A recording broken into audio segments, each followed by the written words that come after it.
think about the craziest, biggest idea we can. Right. It's way easier to take a massive idea and turn it into something Right. easy to execute than like a kind of lame idea that's playing it safe and make it bigger.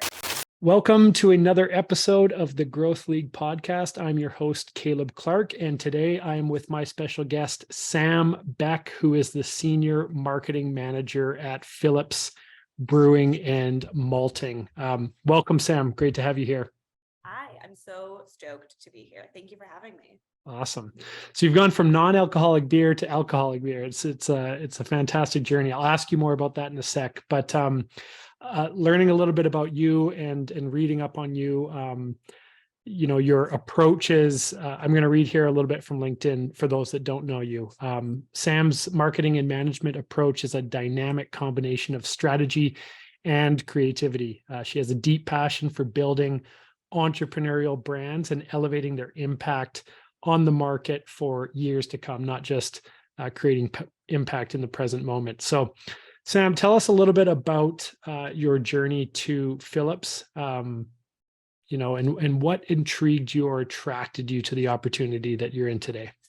Yeah, happy to chat about it. So I feel like I kind of stumbled my way into building a marketing career in fermented beverages, which is a weird thing to say, but I really started in the beverage space about 5 years ago. I started at a small kombucha brewery based out of Calgary, one that, had a lot of love in the community for it. It was a farmers market brand that quickly grew to being a national brand.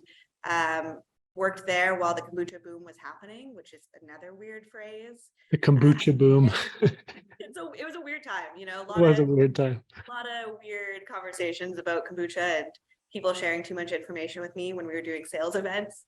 And then moved over to non-alcoholic beer, and I was with Partake Brewing. I ran the marketing for North America for them.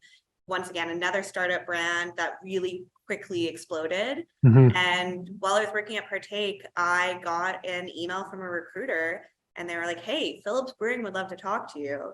And I thought to myself, that is a hilarious joke. That's not real. Phillips Brewing is huge. Like, they're this massive creative behemoth.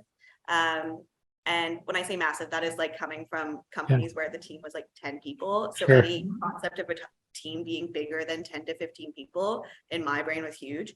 And so I was just really kind of flabbergasted and very excited, and went through the recruitment process and hiring process. Had the most unique interview process I think I've ever had, where I had to create an event plan to set up the world's largest glitter bomb. What? Yeah, it was wild. And they liked my ideas, which was great. I spent 2 weeks doing way too much research on sustainable glitter. And then part of the role was shipping me out of Calgary over to Victoria to come join Phillips, help rebuild their marketing department from kind of the way they had it structured before to a new structure to really serve consumers rather than just customers and consumers together. And I've been with Phillips now for just over a couple of years. Good for you.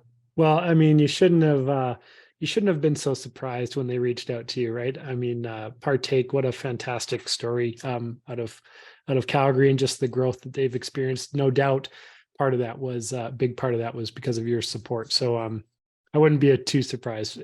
Regardless, you're at Phillips now. That's fantastic. What's for you as a marketing leader, manager, as a marketer in general, just in your role, what excites you or kind of lights you up the most about that position that you're currently in? I would say it's the fact that we don't seem to ever get bored, and there's always a new fun project we're working on. Phillips product portfolio is massive. It's the largest product portfolio I've ever worked with. And because of that, there's always something happening, whether or not it's in the beer category, it's in our distilling, non-alcoholic beer, soda, I could go on and on. That part keeps it really exciting. And because of all of those changes, we have a team of really creative people in all departments. It's not just, only the creative people work in marketing. We've got creative people on the packaging line. We've got creative people in our tasting room, in our warehouses. Everyone really collaboratively comes together to come up with really interesting approaches and ideas to solve problems. That's a great point that you bring up, because I was recently reminded by our creative director that creative and creativity doesn't apply to just the creation of ads or graphics. It's you can apply creativity to business process, to, operation management. So I think that that's now the second time in my life that I've heard that. So and that's great. And I think that obviously for you, based on your background, that was one of the things that excited you so much about the brand and why you were so that's great. What scares you the most about your position and your role? What's the most difficult element for you? I would say, and I alluded to this earlier when I was talking about, my flabbergastedness about Sure. Phillips reaching out, was they have been around for 22 years now. And they've have brands that it was their first craft beer. It was the beer they shared with their dad, who now, maybe that person's passed on and that's how they carry on their memory. People have such like a deep emotional attachment and story to the brand and to the brewery. People have met, their lifelong partners at our tasting room and at our events. And I think that there comes this rich history, and that scares me a bit, to be like, okay, coming from startup world where, the brand's only been around for 3 to 5 years, there's not a lot to really too dramatically mess up. But when you're working with a company that's been around for 22 years and you just don't want to, do something that makes people disappointed or bummed out about, this brand that they are like love, that they Right. tattoo their body, or that they do as Halloween costumes, or Right. all that kind of stuff. Well, from my perspective, the fact that you've even considered that to be a component, I think that they're in good hands with you. So that's great. For you and your day-to-day role, like obviously as a marketing leader, there's lots of different shapes and sizes of that and different kind of scope areas, but could you kind of summarize your main mandate? What do you do on a day-to-day? What are you responsible for? Yeah, so what I'm responsible for is basically everything that the consumer sees, hears about us, experiences about us, in general thinks about us. All of that stuff comes down to me. What the actual, product in the can is, that is a really collaborative effort. The design on the can is a collaborative effort in-house, but it comes down to, when you walk down the street and you see somebody carrying a 6-pack of Tilt, or you see somebody at the bar and they're ordering Blue Buck and it's coming out, that whole process should fall into my world, and it typically does. And because of that, I'm able to really have a good sense of, what's our 360-degree approach to making sure consumers are getting the best experience at every step of the way. Right. And what do you personally use as a set of indicators or KPIs that say, hey, I'm going in the right direction, or we're not? I would say it's a few things. So, it's the classic marketing Yeah. technique, like social media analytics, website analytics, all that kind of stuff. But it's also, and it's the sales, right? If we're actually selling product that we think is That helps. that makes a big difference. People are really stoked when marketing actually helps with sales. But I think the other piece is that, when I'm out with friends and they're like, oh, I tried XYZ new beer you guys have, it's unreal. Or I'm at an event and people are coming up to us and saying, oh my gosh, I love this, what you guys are doing here. Or, I saw that TikTok you guys did, I thought that was really funny. Mm-hmm. Or we have a really lovely consumer and fan base where they email us and call us and tell us what they love about us and what they're excited about. And so that's a really good measure, I find, is that, if we launch a new brand or we do a new event or something like that, and people go out of their way to tell us that they're stoked about it, we're in a good spot. You take those examples of qualitative feedback and qualitative sort of indicators that you're doing the right thing, and then do you share those internally, or do you use them as like a proxy for, hey, if Tom is saying that, then there's probably 1,000 other people saying it too. Yeah, so we do both. Like we have a really good system where we share, good feedback. And even sometimes we get tough calls where somebody's like, hey, I love you guys, but this didn't nail it for me. And we share that internally and talk about it. And then we have a team at Phillips that is product development where, it's sales, marketing, brewing, operations. We all sit down and work on what's coming out. And that's where I bring to the table, hey, this is what we're hearing in the comments. We're getting a ton of asks to bring this beer back. We're hearing from consumers that this beer is, they want it in a bigger pack size or things like that. Gotcha. That's great. You've referenced team a little bit. Can you tell me a little bit about the team that is in your immediate sort of touch range, and how does that dynamic look? So our marketing team actually just recently grew quite a lot. So my marketing department is comprised of myself, 2 associate brand managers, one of which is specialized on the alcohol portfolio, the other one specialized in the non-alcoholic portfolio, a graphic designer, part-time as events and sponsorship team member, and then I also oversee 2 managers who manage our retail space. So when you come to the brewery, the experience you have when you walk in, the beer shop, the tasting room, all of that. Yeah, you've teed up my next question. Can you go back and redefine a little bit about what do you mean by that 360-degree peripheral sort of marketing strategy? How you termed it? Yeah, so that's one of my biggest like marketing philosophies is that, there's all this great work that brands do and they do a ton of great work on packaging or they do a ton of great work on their website or the product. But when the consumer goes and buys it off the shelf or they go to look at your social media and it doesn't connect, for example, sometimes you will find a brand that you love and you love their social media, but you go to buy it off the shelf and their packaging is like, Right. I really believe that every single touch point you have with a consumer should feed back into your broader brand personality. And that even comes down to community management. When a fan reaches out and tags you on social about something, or they reach out to share some feedback, how you respond to that consumer is also part of that brand experience. Yeah.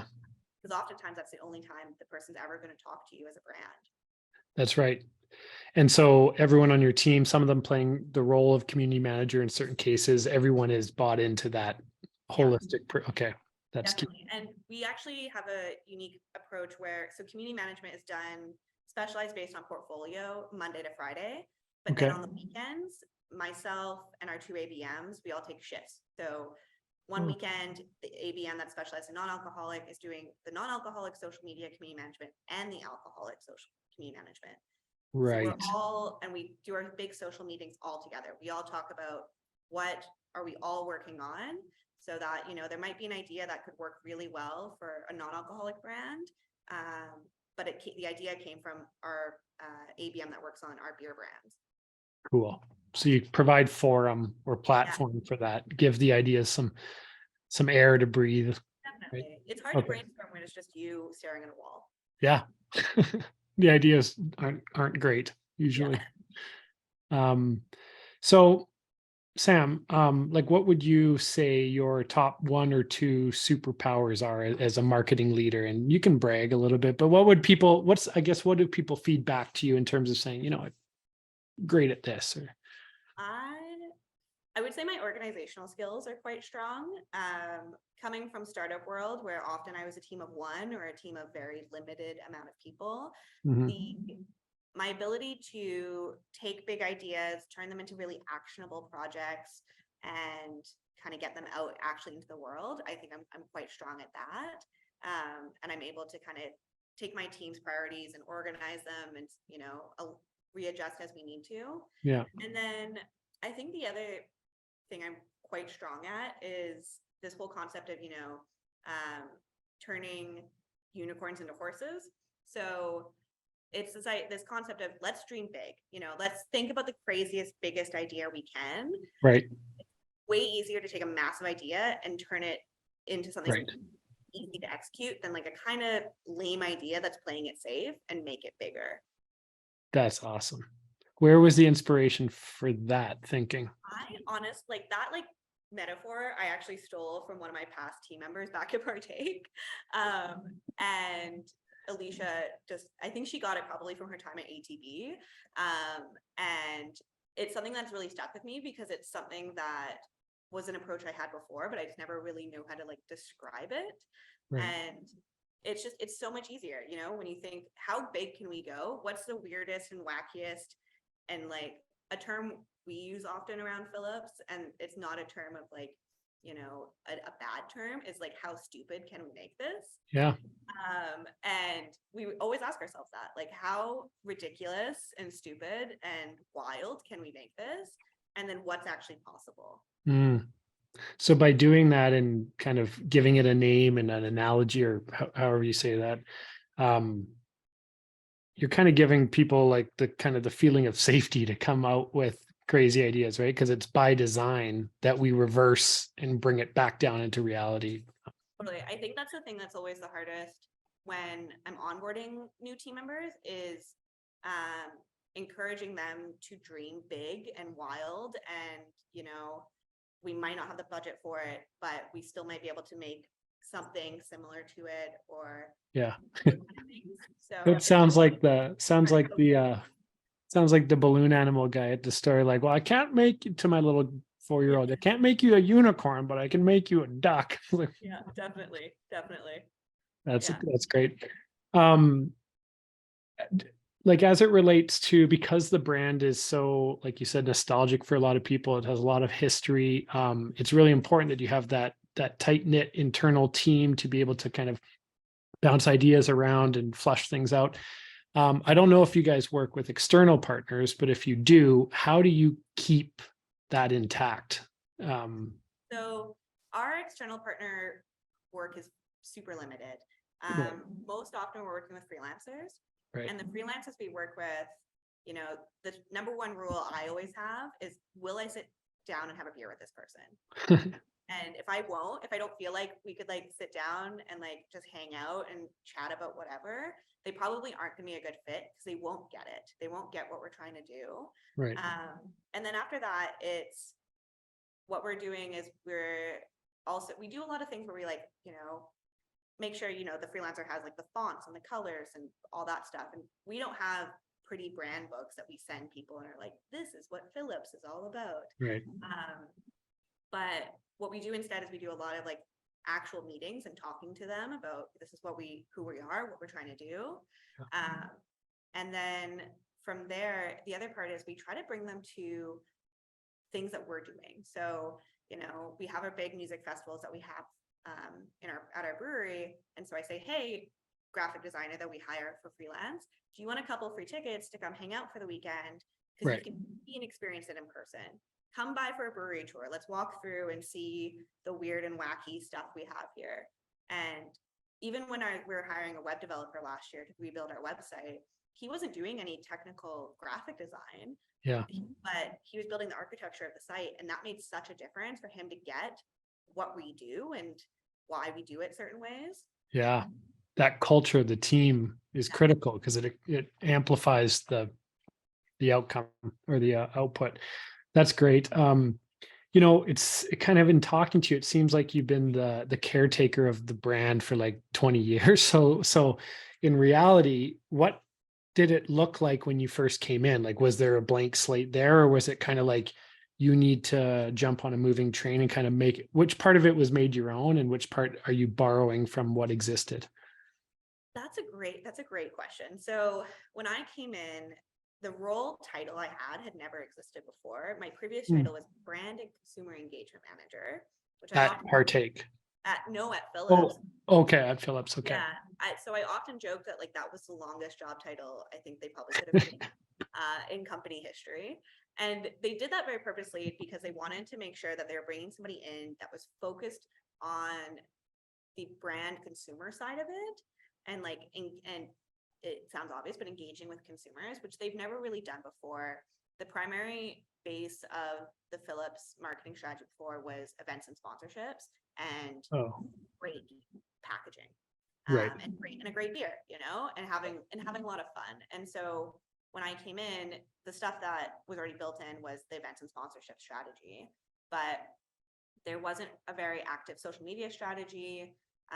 I brought in the whole concept of, making a 360-degree approach to how we do all of our marketing efforts. And then we did have I will say that the team has had a really dialed in trade marketing strategy. So for those who are not familiar with what trade marketing looks Like like. me. So trade marketing is basically, in the consumer packaged goods world, there is two sides. There's brand marketing and trade marketing. Okay. Trade marketing is the push onto the shelf, and brand marketing is the pull off of the shelf. Okay. So trade marketing is all the work you do with customers, your stores, your bars, your pubs, etc. It's the programming you do for, like, let's say you walk into a liquor store and the local beer brand has, you could get a free keychain when you buy your beer. That's trade marketing. Okay. Brand marketing is everything we do to get you to walk into that store and buy the beer. Got it. And so they had a really dialed in trade marketing program that I was very excited to walk into. Really weird, wacky ideas like beer belts and cool, like, outfits, and this long history of doing, like, really interesting Christmas sweaters and things like that. So that part was something I got lucky to adopt.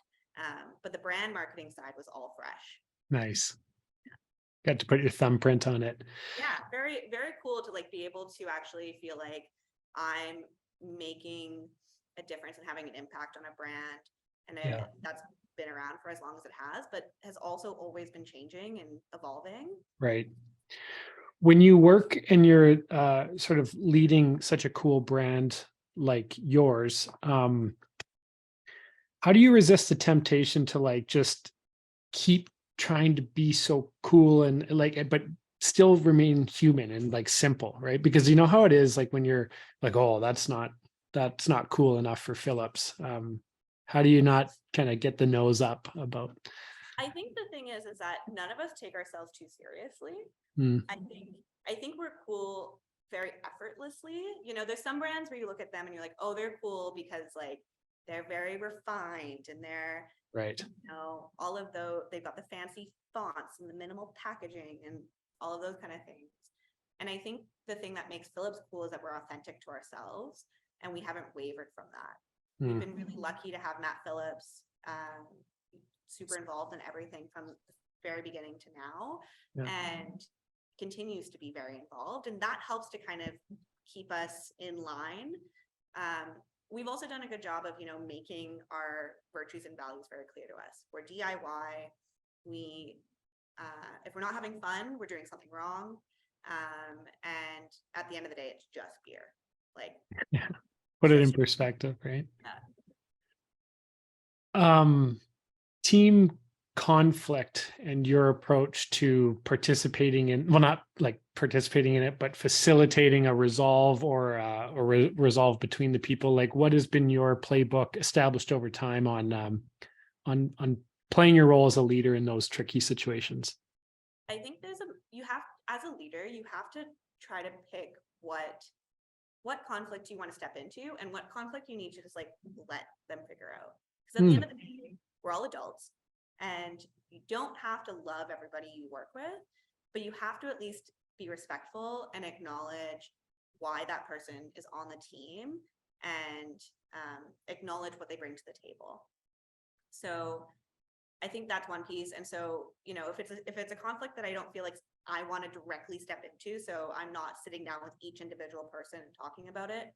It's instead, I'm talking with the one person that's feeling the most affected by it, because they're typically the one that brings it up. And I'm trying to coach them through, hey, have you talked to them about this? Have you thought about this? Have you considered that, oh, maybe, like, this might be why this is going on? I try to provide context often. Right. And then if it's a bigger conflict, let's say, it's just two people that are really just, it's not working. I try to sit down and say, okay, like, at the end of the day, what's the actual core issue here? It's not that, this person emailed you the wrong thing or whatever it is. There's a deeper level here. And it's probably, has to do with, like, some hurt feelings, a hurt ego, concern about, how your work might be affected by this. Yeah. things like that. So I try to figure it out that way. Yeah.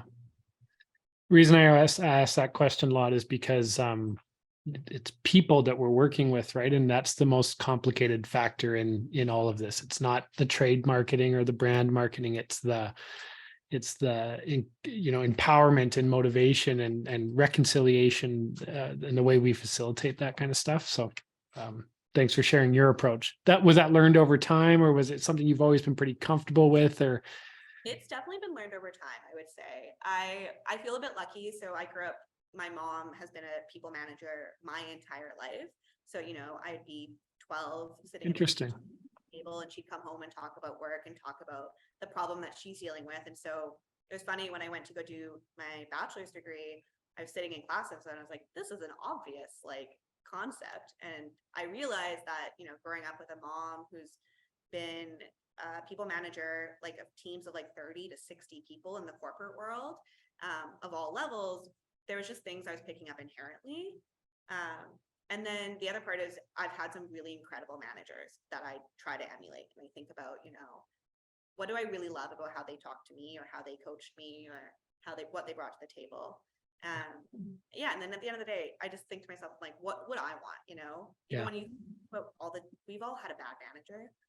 Totally. We've all said to ourselves, we're never going to be like that. So I try to remind myself, is this the moment where I'm being like that manager that I didn't love? How can I readjust? Totally. And, there's probably people on your team that at some point are going to be on a podcast 10 years from now saying, I had folks that I try to emulate. So keeping that in mind. What right now, obviously as much as you are open to sharing, but what right now represents the biggest, meatiest challenge that you and your current marketing team are faced with that you're not worried about, but you're excited about digging into it? But make no doubt about it, it is a big challenge for you. I would say it's a challenge that I think, Phillips has probably dealt with for all of our existence, is picking what to prioritize. Right. On the beer side, we have over 20 core brands that we make all the time, year round. We also have special release brands, limited editions, mix packs, etc. And so trying to pick in there, what brands do we even bring to an event? Right. We go to sponsor this massive music festival. We can only bring 5 beers. What ones do we bring? And then now that we've got more of a focus on the non-alcoholic side, it's okay. What do we prioritize? What do we spend our energy on? What's going to get us the biggest ROI for our investment, for not just monetary investment, but time investment, brain power investment, all that kind of stuff. Yeah. It's like when you go open to a restaurant, you open a menu and there's a million things. It's like, I'll have the grilled cheese, please. Water. Tenders. I'm like, you know what? BLT or chicken tenders, it's a safe bet. I'll be okay. Yeah, that's right. Totally. Within either the trade marketing side or the brand marketing side, how do you guys, how is digital marketing woven into your strategy? So digital marketing is woven into both. So more on the brand marketing side than trade, but I'm hoping to bring more digital onto the trade side next year. The line we walk often though sometimes is we don't want to come across like one of the big guys, we're still a small, when I said it earlier, I was like, oh my God, Phillips is huge. They're huge to me because I a startup person, but they're really not actually we're not a Budweiser, we're not a Molson. And so those are the ones that spend a lot of money on digital advertising for their trade programming. And where you try to think about, okay, how do we weave that in? How do we do a little bit, but not too much? So, in some of our trade activations, we've looped in QR codes now. So you go to a landing page to enter, you don't fill out a little ballot box anymore. Or we talk about, okay, when we go on social media, we're going to promote this really cool trade program, but we only are going to promote the ones that feel exciting and are broad enough that a consumer who's in Alberta can still get access to it. Because oftentimes trade programs are pretty geographically limited. Right. So that's how we weave it into the trade side. And then the brand side, it's so much easier. That's where you do your classic, brand awareness campaigns and all that kind of stuff. Do you guys maintain and grow and nurture a list of an email list or something like that? This is where I'll say, like, I'll be honest, like one of our weaknesses is our email marketing strategy could be a lot stronger. Um, it's something that, it's kind of one of our back burner projects. We do a monthly newsletter but it's not something that we are like going out of our way nurturing, because Right. one of my other biggest mantras about marketing and the marketing work that we do is that we never want to come across like an ad. Right. If people are going out of their way to like sign up for our newsletter or follow us on social media, we want them to feel like they're getting a message or a post from a friend. Right. And not an email about, oh my God, we have this new beer, you should buy it. Yeah.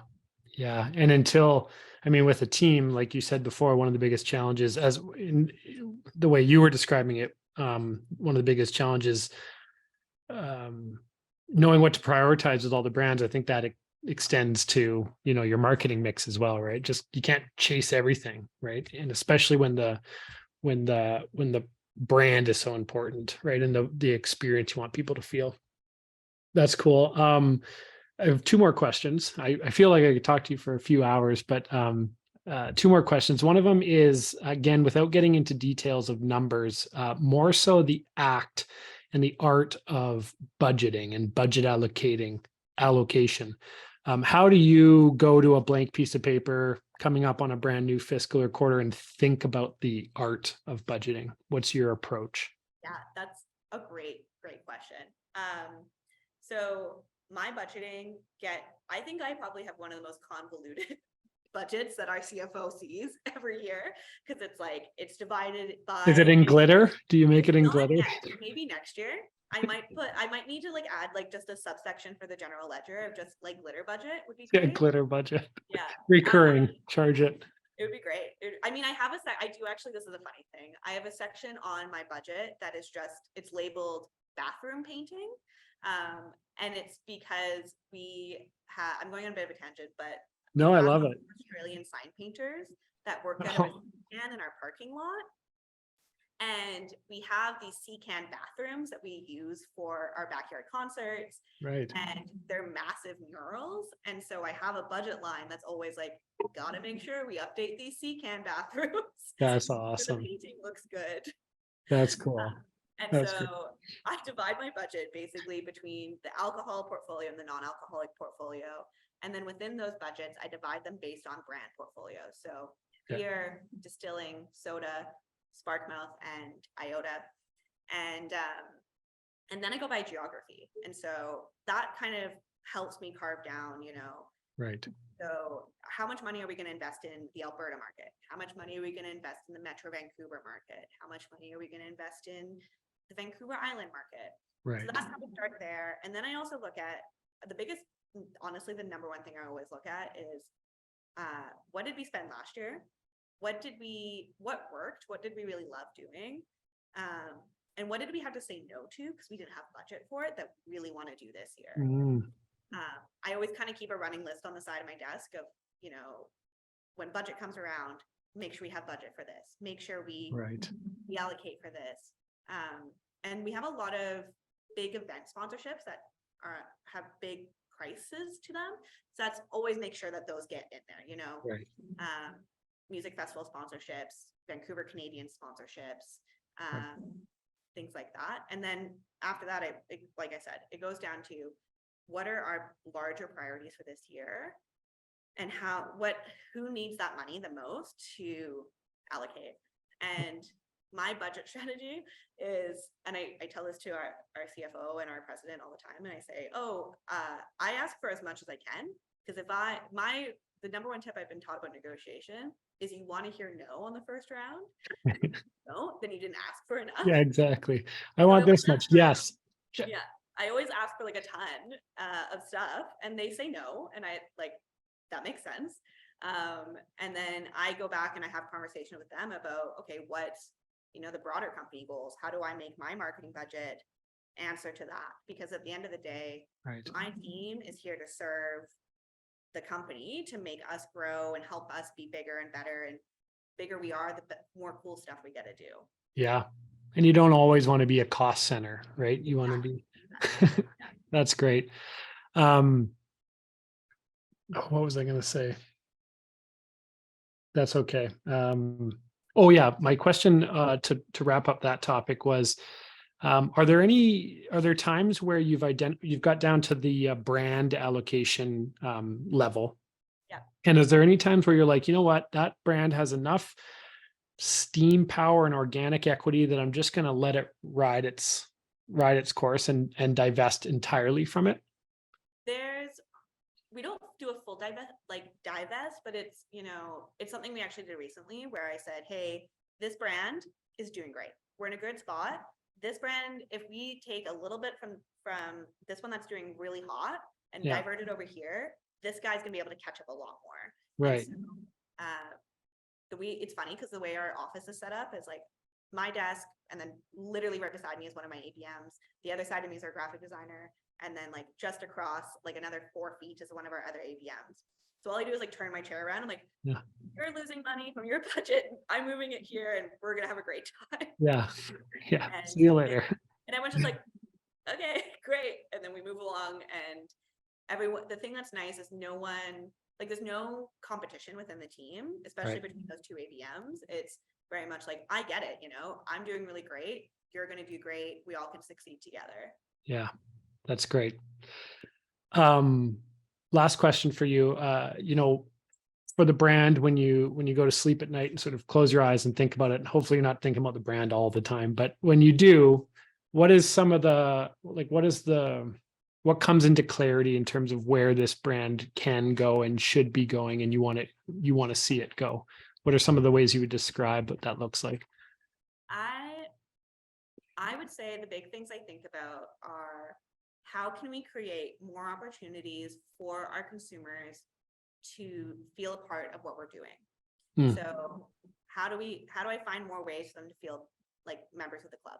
You know, whether or not that's merch development, that's better social media content, that's better, you know, email marketing, or improving on, you know, the stories we're telling on our packaging. How can we continue to make ways for consumers to feel like they're part of something? That's awesome. People like this people want to be a part of a club, right? At the end of the day, with their products or services. So if I don't stop now, it'll turn into 2 hours. So I really appreciate it. And I know we'll get the opportunity to see each other soon in Calgary. So thank you so much for taking the time and sharing a little bit about your playbook and your perspective on these hot topics. I'm happy to. Thank you so much for having me. Always love talking with another fellow marketing nerd. Yeah, totally. And keep it up with the brand. Obviously, the brand is great. Team's in good hands, and you're there for a reason. So Appreciate it. Thank you so much, Caleb. thanks, Sam.